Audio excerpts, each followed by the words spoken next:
Sitcoms in the 80s were mostly wholesome, but sometimes they got real dark real fast. Whether they involved the horrors of war or cat-eating aliens, these very special episodes weren't afraid to teach some difficult lessons.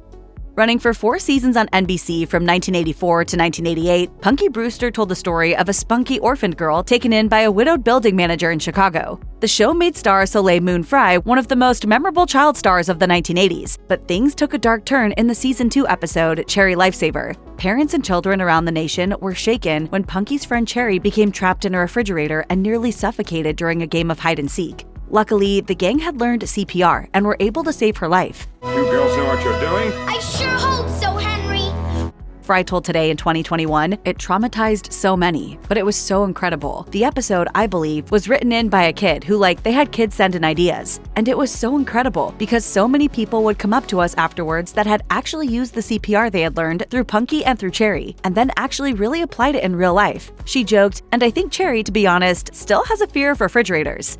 I'm hungry. Something tells me she's gonna be just fine. Roseanne's original run aired on ABC for 9 seasons beginning in 1988 and was never afraid to get messy or veer into dark territory. That includes turning an everyday situation like a traveling salesman appearing at the door into a tragedy, which is exactly what happened during the season 1 episode Death and Stuff. In the episode, Roseanne is summoned to the door by an elderly man who's selling cleaning supplies. Roseanne doesn't buy anything, but she lets the man into her house for a drink of water, only to discover later that he's passed away in the kitchen. Naturally, humor ensues as the Connor family has to go about their daily business with a corpse at their dinner table while anxiously awaiting the coroner's arrival. Well, I've never seen a dead body before.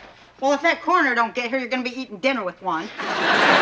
With the coroner held up at a golf tournament and another couple already on their way to the Connor house, the family is forced to grapple with mortality while also trying to keep up appearances. The episode has been listed among the best in Roseanne's long-running history. I don't know where you're going, mister, but you bump into Janis Joplin, tell her I said hi.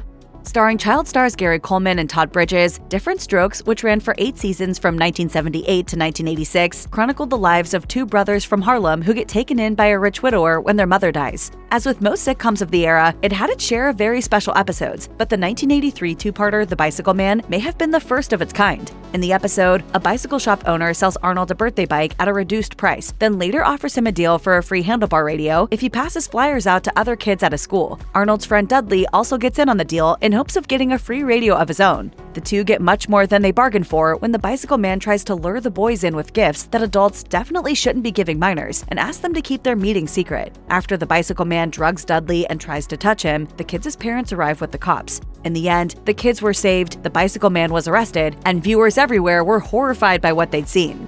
What is this world coming to?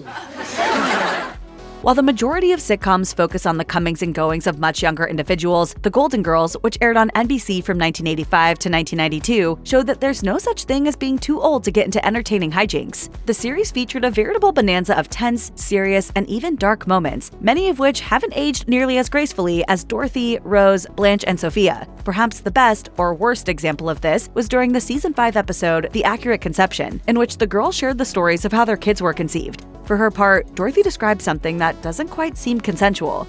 I was totally unconscious. When I came to, there was Stan, carving a notch in his dashboard. As mortifying as that story is, the laugh track keeps going like nothing happened. The laughter gets even more intense when Dorothy mentions that she might have been drugged.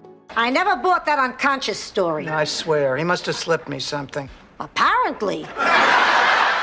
Clearly, they don't make sitcoms like they used to, and in some cases, that's probably a good thing.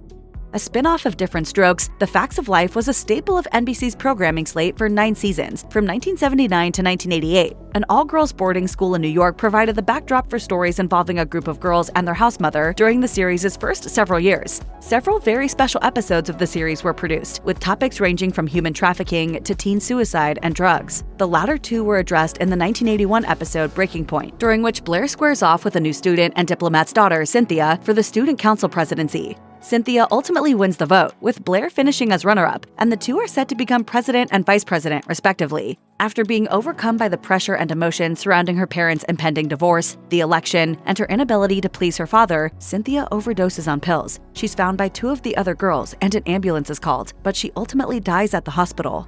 But she was so pretty. and so popular. I thought she had everything. Maybe not.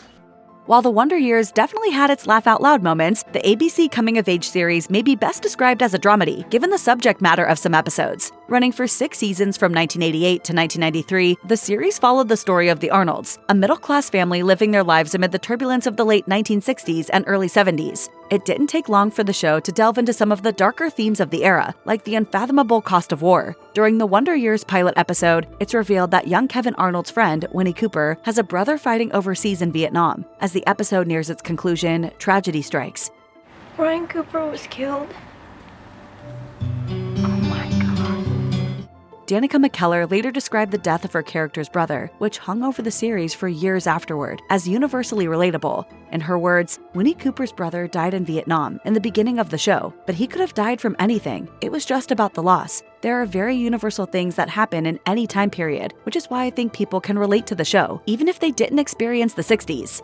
War's incredible toll was explored with even more depth in the series finale of MASH, which capped off a historic 11-season run that began all the way back in 1972. The 1983 episode, which was viewed by a whopping 125 million people during its initial airing, follows the waning days of the Korean War at the 4077th Mobile Army Surgical Hospital Unit, which turned out to be heartbreakingly eventful. Among the tear-filled goodbyes, the deaths of friends, and other happenings, a story recounted by Hawkeye Pierce following an operating room breakdown caused by PTSD stands apart. Hawkeye recalls telling a refugee to get a chicken she's holding to stop making noise, and the woman ends up smothering the chicken to death while attempting to comply with his request. However, as he recalls in the incident, he realizes that the refugee actually suffocated her own infant child.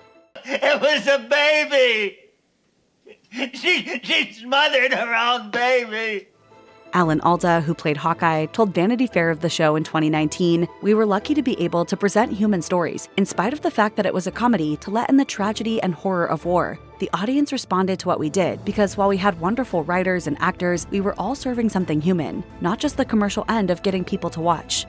Alf, which aired on NBC for 4 seasons from 1986 to 1990, was about as tame as could be for a sitcom of its era. The series followed alien Gordon Shumway, better known as Alf, as he lived out his days with a middle-class Californian family. However, the show's Season 2 Christmas special went to places nobody expected. During the episode, Alf negotiates with a depressed hospital Santa to stop him from leaping from a bridge.